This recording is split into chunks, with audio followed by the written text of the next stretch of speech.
مجلس ملی فرانسه، تالار تاریخی کلبرگ. کنفرانس با حضور رئیس جمهور برگزیده مقاومت 20 فوریه 2013 دوم اسفند 91. فرانسه و چشمانداز خاورمیانه و ایران در سال 2013. فراخوان به بازگرداندن مجاهدان لیبرتی و اشرف و به رسمیت شناختن مقاومت ایران.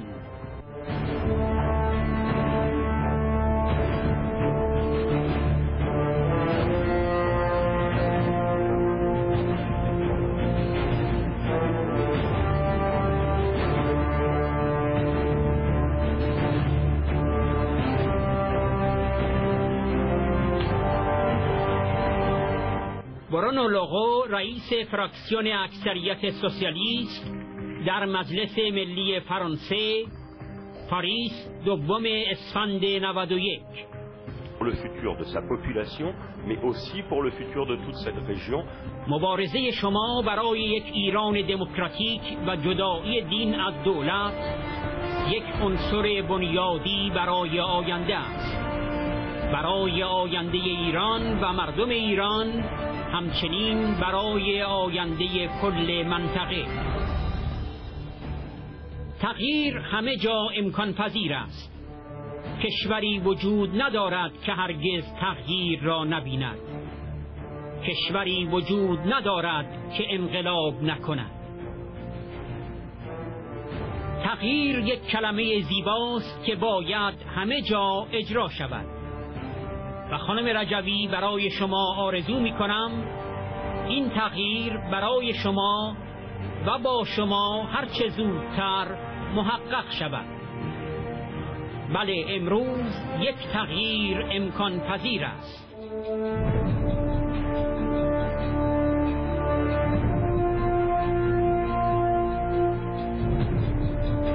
برای ما مهم است که شما اینجا در این سالن باشید. علاوه بر این که یک سمبل است، یک تعهد هم هست.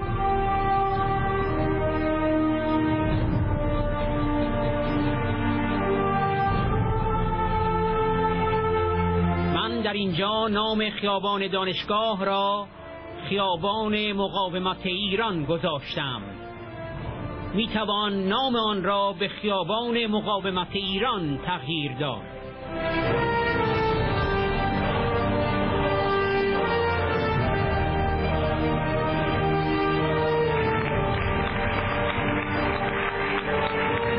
روز چهارشنبه دوم اسفند 1391 20 فوریه 2013 کنفرانسی در مجلس ملی فرانسه با حضور رئیس جمهور برگزیده شورای ملی مقاومت ایران تحت عنوان فرانسه و چشمانداز خاورمیانه و ایران در سال 2013 برگزار شد. در این کنفرانس که ریاست آن را آقای دومینیک لوفبر، نماینده مجلس ملی فرانسه از استان والدواز و رئیس مشترک کمیته پارلمانی برای ایران دموکراتیک بر عهده داشت، نمایندگان مجلس ملی و منتخبان و شخصیت‌های فرانسوی شرکت داشتند. سخنرانان کنفرانس عبارت بودند از برونو لوغو، رئیس فراکسیون اکثریت سوسیالیست در مجلس ملی فرانسه، میشل تقو، عضو کمیسیون خارجی مجلس ملی فرانسه، پاسکال تراس، نماینده مجلس ملی فرانسه و رئیس شورای استان، آندره شاسین، رئیس فراکسیون کمونیست در مجلس ملی فرانسه، ویلیام دوما، نماینده مجلس ملی فرانسه، سناتور رابرت تریسلی از آمریکا، طاهر بومدرا، مسئول پرونده اشرف در سازمان ملل، آلن ویویان، وزیر پیشین دولت فرانسه در امور اروپایی، فرانسوا کلکومبه، بنیانگذار سندیکای قضات فرانسه و استاندار ایو بونه.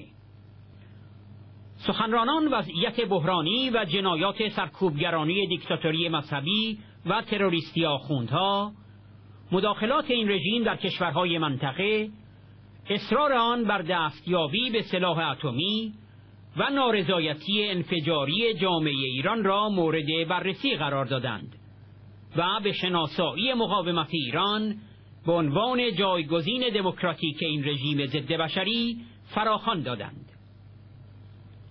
کنفرانس ضمن محکوم کردن حمله وحشیانه موشکی به لیبرتی بر ضرورت مبرم بازگرداندن بلادرنگ مجاهدان اشرفی از زندان لیبرتی به اشرف برای تأمین امنیت و حفاظت آنها تأکید کرد.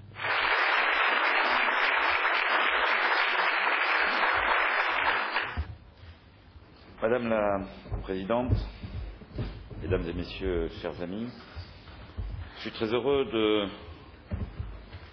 vous accueillir aujourd'hui, Madame la Présidente, au nom du Comité parlementaire pour un Iran démocratique.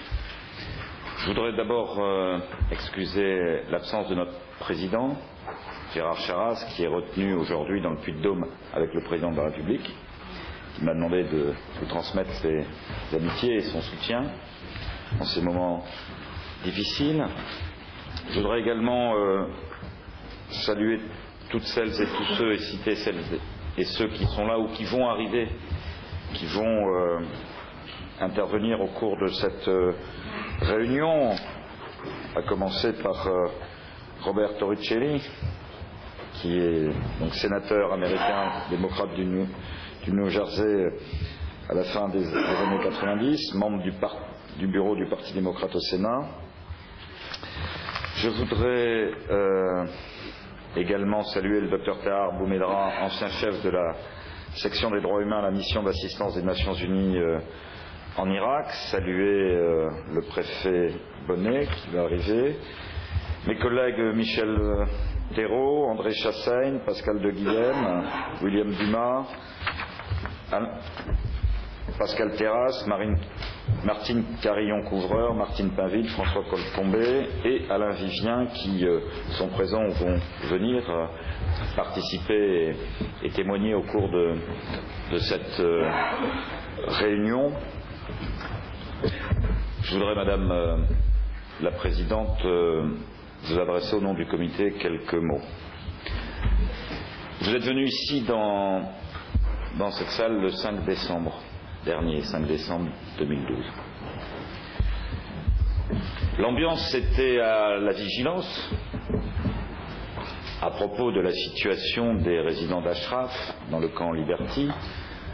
L'ambiance était surtout à la fête et à l'espoir, puisque cette rencontre venait alors qu'au terme d'un processus long de combat pour le droit, le dernier obstacle à la reconnaissance officielle du CNRI comme instance légitime et représentative de la résistance iranienne avait été levé avec la levée de l'inscription de l'OMPI sur la liste des organisations terroristes aux États-Unis, après que le même mouvement ait été opéré l'année précédente en Europe. Et nous avions alors évoqué cette victoire du droit, ce long combat justifié par le symbole à la fois que représente votre Conseil, que représente aussi Ashraf dans la lutte contre le régime iranien. Un combat dont nous avions tiré toutes les leçons, puisque dans ce combat pour la démocratie, la première, la meilleure des armes reste le droit, nous l'avions fait prévaloir. Finalement, face aux pressions, face aux incertitudes, face parfois à des formes de complicité objective, si ce n'est totalement assumée, des gouvernements occidentaux, compte tenu de la complexité de la situation diplomatique. Et l'étape qui s'ouvrait, nous allons en reparler, c'était celle, après la fin de l'inscription sur la liste des organisations terroristes, le chemin qui doit mener en France ici, en Europe, aux États-Unis, mais je crois que les choses avancent puisque vous avez rencontré pour la première fois officiellement une délégation officielle de la Commission des Affaires étrangères de la Chambre des représentants, à une reconnaissance du CNRI, à raison du combat que vous conduisez depuis 30 ans. Elle n'est que nécessaire au regard des messages qu'il faut faire passer auprès du peuple iranien qui souffre et qui doit et qui devra effectivement se mobiliser et agir pour le renversement du régime. Et nous avons parlé de ces étapes. Je veux redire ici que le comité parlementaire, qui rassemble des élus de toute sensibilité politique, fait et fera en sorte que cette reconnaissance en France puisse intervenir de la part de notre gouvernement le plus rapidement possible. Il faudra probablement franchir des étapes, multiplier des contacts. Bruno Leroux, le président du groupe socialiste, sera là d'ici 14h30 pour apporter clairement le soutien de notre groupe à cette démarche, et nous allons de manière déterminée conduire ce cheminement qui est une étape importante pour ce que nous souhaitons tous, c'est-à-dire le changement de régime en Iran et l'avènement d'un Iran démocratique. Il se trouve que notre réunion d'aujourd'hui, prévue déjà de longue date dans ce cheminement, intervient 10 jours après l'attaque violente dont a fait l'objet le camp Liberty, où sont actuellement réfugiés près de 3000 résidents d'Ashraf. Ce n'est d'ailleurs pas faute de votre part d'avoir alerté sur les risques que posait la conception même du camp Liberty sur la sécurité des résidents. Ce n'est pas faute d'avoir alerté à minima sur l'incapacité du gouvernement irakien à assurer la protection des résidents d'Ashraf. Ce n'est pas faute d'avoir y compris interrogé sur les complicités éventuelles dont des groupes terroristes en Irak directement liés au régime iranien pouvaient bénéficier de la part du gouvernement irakien pour mener ces attaques. Ces attaques ont eu lieu. Elles ont conduit à la mort de 7 de vos camarades résistants iraniens, pour lesquels nous avons tous une pensée, également de nombreux blessés. Donc c'est vrai qu'il y a la perspective et le cheminement, il y a aujourd'hui l'urgence. Et l'urgence, c'est de partir du constat que je viens de décrire. L'incapacité du camp Liberty à permettre la sécurité de ceux qui y habitent. L'incapacité du gouvernement irakien, si ce n'est sa complicité, à assurer cette sécurité. Les carences effectives aujourd'hui de l'Organisation des Nations Unies et du Haut Commissariat aux réfugiés pour assurer la protection des réfugiés. Donc c'est l'urgence, on en parlera beaucoup cet après-midi. En tout cas, ce que je veux vous dire, c'est que pour notre comité parlementaire, il y a 3 objectifs très clairs, urgents, immédiats. Faute de pouvoir trouver une meilleure solution au camp Liberty, qui pose par ailleurs ces problèmes de vie quotidienne, ces problèmes sanitaires, c'est effectivement exiger le retour à Ashraf.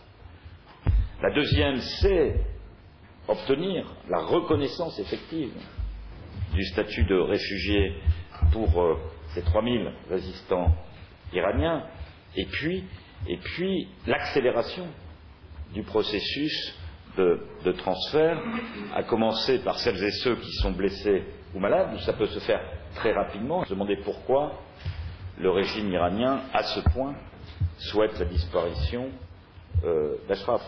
Tout simplement parce qu'il souhaite la disparition du symbole de la résistance extérieure pour pouvoir effectivement, dans la situation antérieure, mais dont je laisserai d'autres parler, continuer à agir. Et voilà André qui arrive. Voilà, Madame la Présidente, au nom du comité, ce que je souhaitais dire et les positions que nous prenons aujourd'hui. Soyez assurés de notre soutien en ces moments difficiles. Transmettez à vos camarades toute notre amitié, tout notre soutien.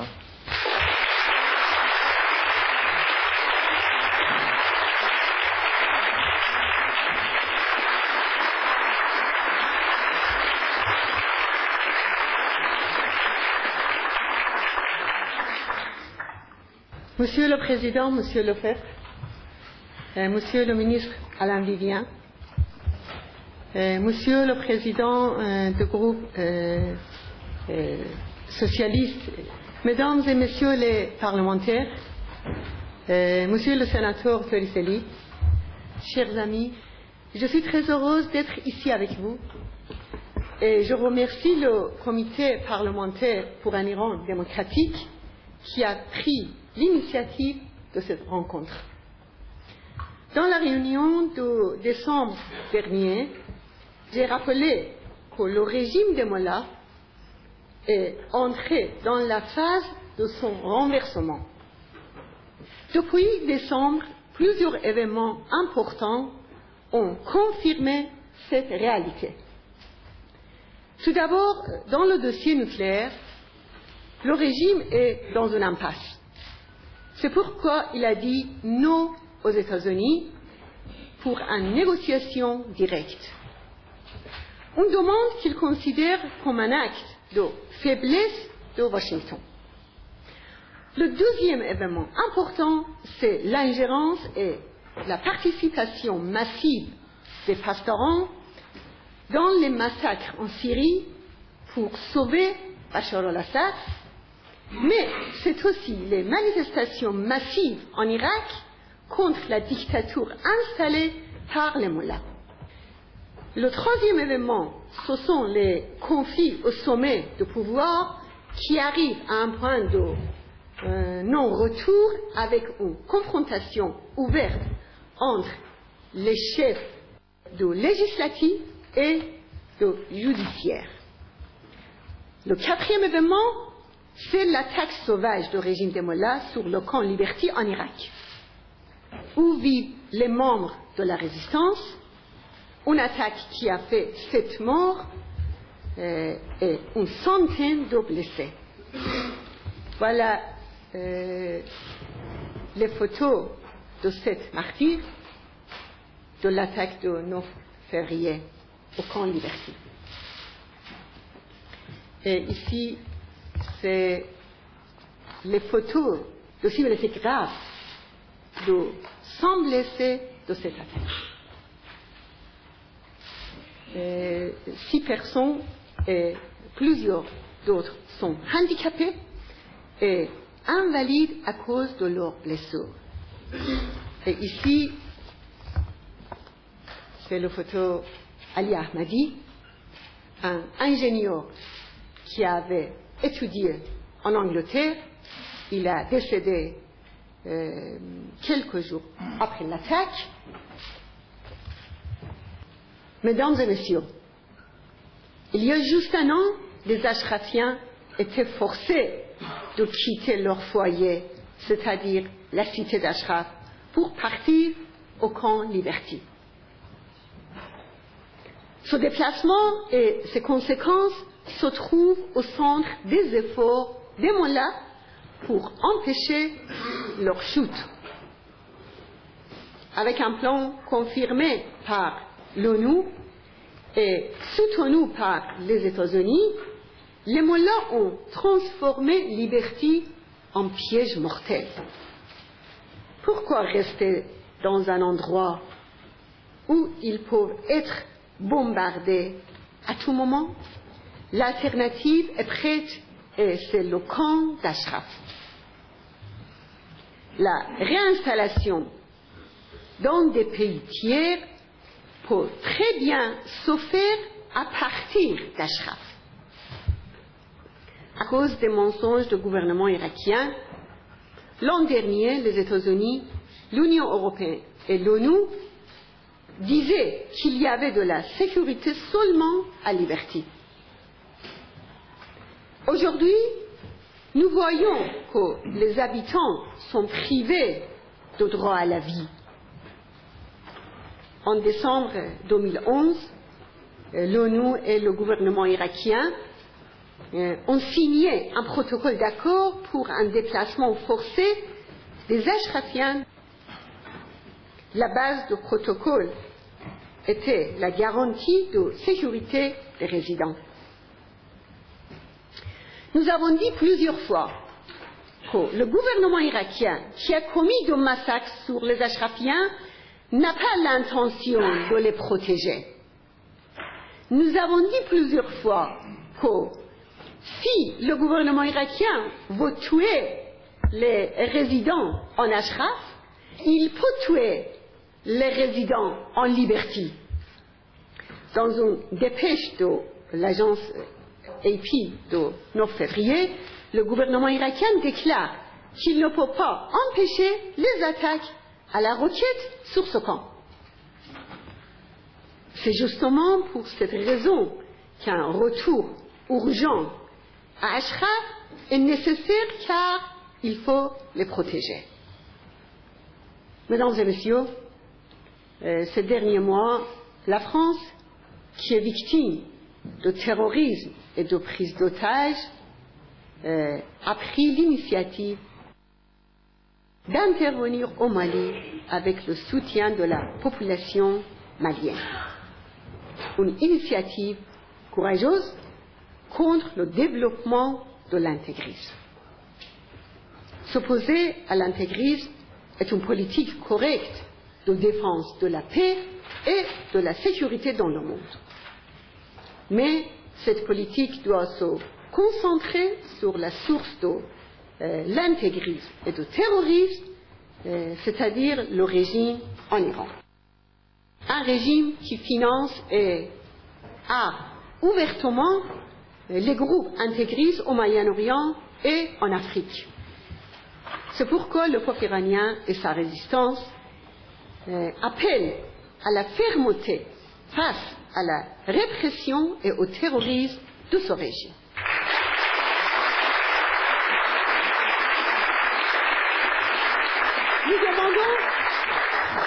Nous demandons aux gouvernements occidentaux de couper leurs relations avec le régime iranien.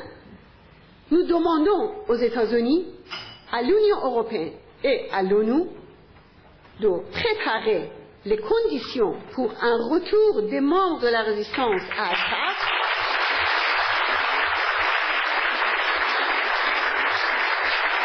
Nous demandons au HCR de confirmer leur statut de réfugiés parce que le HCR est responsable des protections et de sécurité les résidents aux Liberty et on ne peut pas accepter inaction de HCR. Et enfin, nous demandons à la communauté internationale de soutenir la lutte du peuple iranien et de sa résistance pour un changement de régime des mollahs.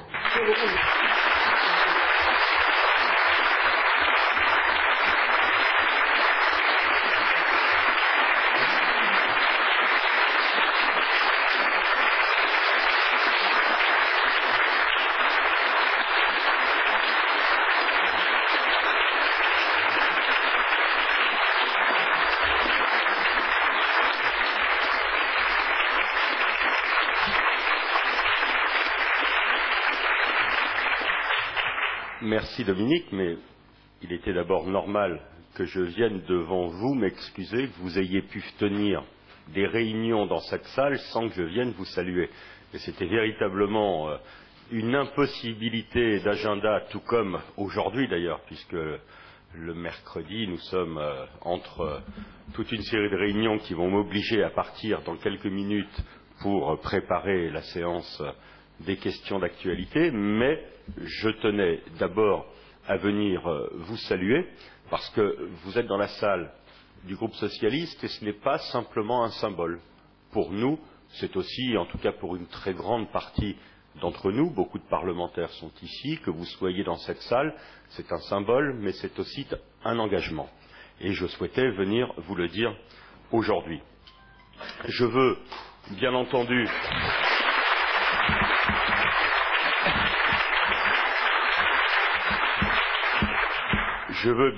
saluer mon collègue Dominique Lefebvre, l'ensemble des parlementaires présents et surtout Mariam Radjavi, puisque la présidente du Conseil national de la résistance iranienne que vous recevez aujourd'hui, que nous recevons aujourd'hui, dont nous connaissons tous l'engagement, et vous savez, quand on est député de Seine-Saint-Denis, c'est-à-dire tout près du Val d'Oise, quand on est en contact régulier avec les parlementaires qui ont accompagné depuis de longues années ce combat, et qui a nécessité des discussions entre nous, sur lesquelles nous avons nécessité toujours à confronter les moyens qui sont les moyens de notre action, parce qu'il peut y avoir des buts en politique que nous nous fixons en commun, et puis des moyens de notre action dont nous discutons, des situations.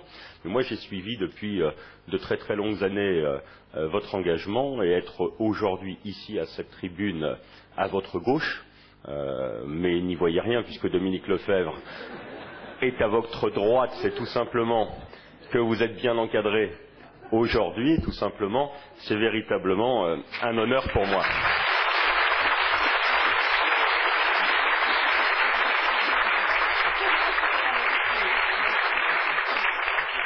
Je veux aussi saluer, parce que dans cette assemblée, je crois que ceux que nous sommes ici, les parlementaires socialistes qui sont dans cette salle, mais je vois André qui est ici, je sais qu'il y a des collègues d'autres sensibilités, il y a ceux qui ont accompagné ces combats au sein de l'Assemblée pendant des années, je vois Yves Bonnet, je vois François Colcombet qui sont ici.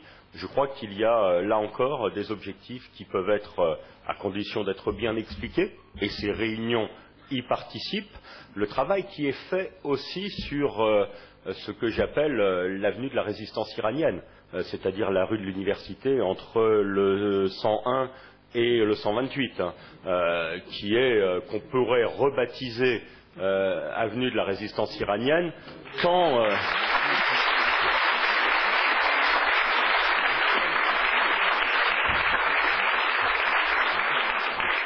le travail de conviction qui y est fait par des amis, par ceux que je côtoie ici régulièrement tous les jours, est utile, parce que, vous savez, quand on se bat pour la démocratie, quand on se bat pour le changement, on n'en fait jamais trop.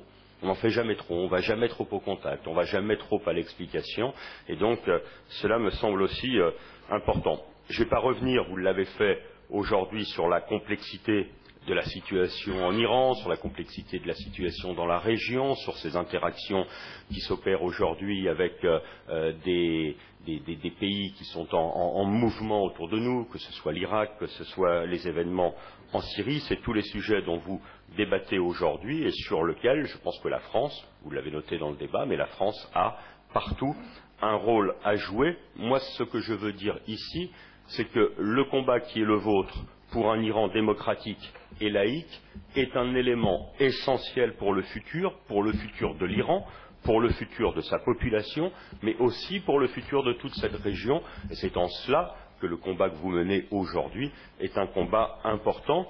Et moi, je suis venu vous dire que le changement est possible partout. Il n'y a pas de pays qui ne voit jamais de changement. Il n'y a pas de pays qui ne se révolte pas. Il n'y a pas de pays qui ne décide pas de mettre fin pour passer à autre chose, à un système. Il n'y a pas. Tout cela nécessite bien entendu de la préparation, de l'organisation, mais moi je suis convaincu aujourd'hui, et ce n'est pas à nous de le faire bien entendu à votre place, mais c'est à nous ici d'en favoriser la possibilité d'expression, que oui, aujourd'hui un changement est possible et qu'il semble qu'il y ait des conditions réunies pour un changement possible, et que si les débats, si la prise de conscience, si les propos que nous pouvons tenir ici peuvent contribuer à ce qu'il y ait ces changements pour un Iran démocratique et laïque, eh bien, ce sera une petite pierre que nous apporterons à la construction qui est la vôtre, sans le faire à votre place, mais en essayant de faire en sorte que votre voix puisse porter et puisse arriver jusqu'à ce changement.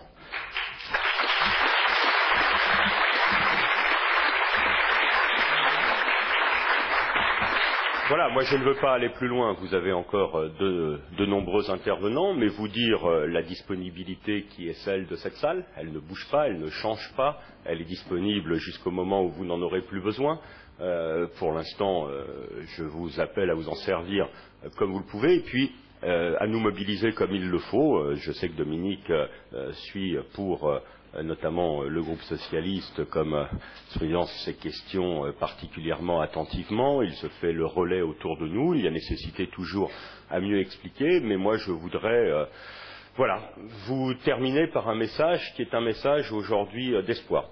un message d'espoir, parce que le combat politique que vous menez, les victoires qui ont été rappelées par Dominique tout à l'heure, ouvrent la voie à ce qui peut être demain, je reprends le terme parce que nous l'avons utilisé pendant la dernière campagne, je ne peux bien entendu comparer à rien n'est comparable aujourd'hui, mais enfin le changement est un beau mot qui doit s'appliquer partout et je vous souhaite, Madame Radjavi, de pouvoir le connaître, voire de l'incarner le plus rapidement possible.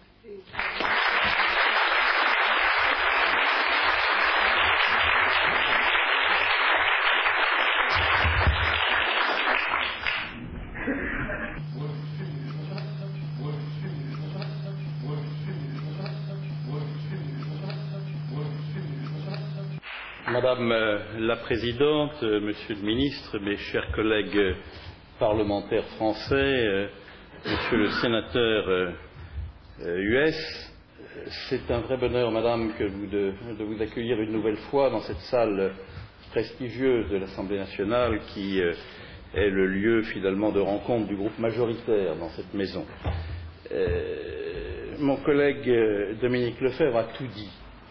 En tout cas de ce que je pensais dire. Je vais essayer d'éviter au maximum les redites, mais je voulais simplement rappeler à mon tour combien cette affaire de Liberty est significative des difficultés que rencontre la résistance iranienne pour résister à tous ses ennemis dans la région, ils sont nombreux.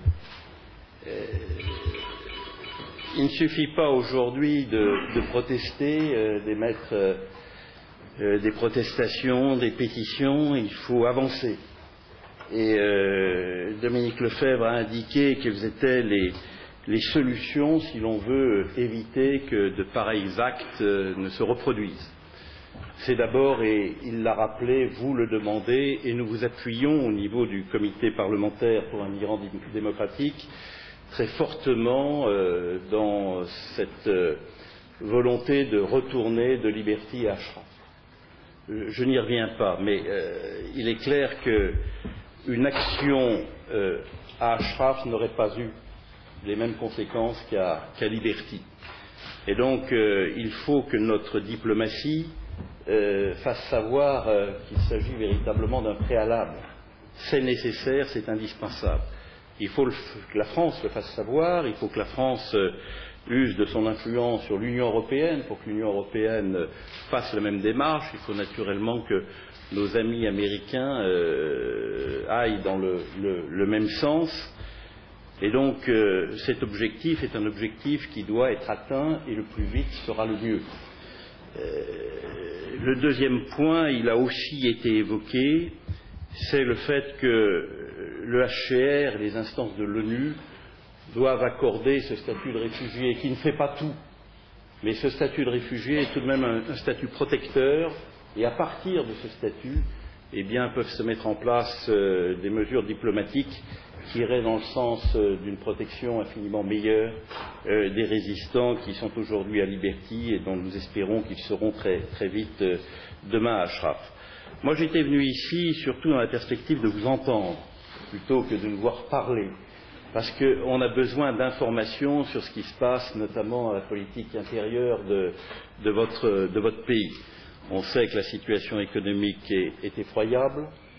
On sait qu'aujourd'hui, les différentes factions qui composent ce pouvoir théocratique sont de plus en plus en opposition. On a le sentiment qu'il y a quelque chose qui ressemble à une sorte de fin de règne et que tout est aujourd'hui possible pour le retour de ce magnifique pays, de cette si belle civilisation, à un Iran démocratique. Donc voilà, j'émets quelques vœux, quelques souhaits. Nous sommes un certain nombre à vous défendre du mieux que nous le pouvons, à faire connaître ici en France les raisons justes de votre cause et espérer que dans un horizon qui ne soit pas un horizon éloigné, nous ayons le plaisir de vous accompagner dans un changement qui est ô combien nécessaire sur le plan politique en Iran. Voilà, merci à vous et je ne sais pas à qui.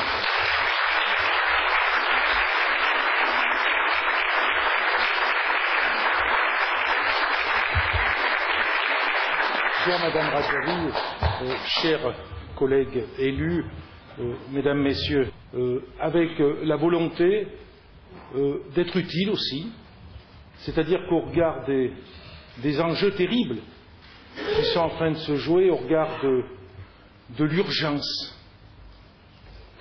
incroyable urgence, au regard des coups successifs qui sont portés contre votre résistance, la résistance iranienne, la résistance que vous animez, Madame la Présidente, essayez tout simplement de vous aider, d'aider. Aider comment? Aider d'abord en disant, ça a été dit par ceux qui sont intervenus avant moi, en disant à quel point les atteintes contre les droits de l'homme sont dures, sont sans concession, sont avec des résultats terribles, et que ces atteintes contre les droits de l'homme, en particulier avec ce qui s'est passé le 9 février contre le camp Liberty, c'est non seulement avoir la volonté de porter un coup à votre résistance, mais c'est aussi la démonstration que l'heure peut-être, sans doute j'espère, l'heure du changement arrive.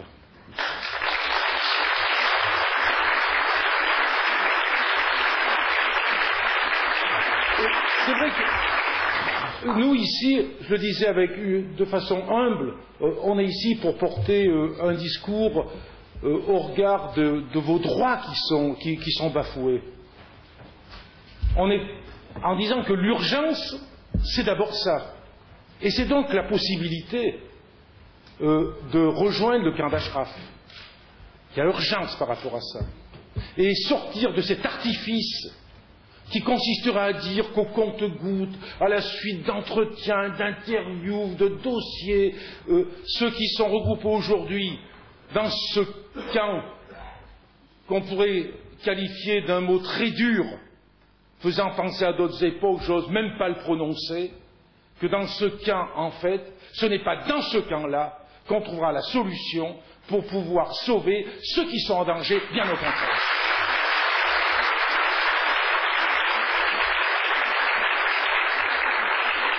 Et ce que je ressens aussi très fort, et je voudrais terminer avec ça, je suis persuadé que mes collègues ont le même état d'esprit que moi, c'est que le changement, s'il arrive, va exiger de la part de tous d'assumer de lourdes responsabilités.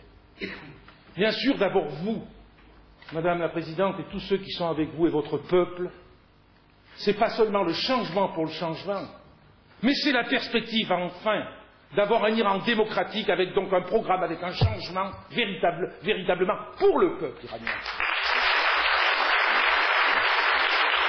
L'aide qu'on pourra, je l'espère, continuer à vous apporter dans ces conditions sera une aide désintéressée, mettant en valeur notre conception d'un développement qui est un développement partagé par la coopération, parce que je crois que demain, vous aurez véritablement besoin d'une coopération internationale.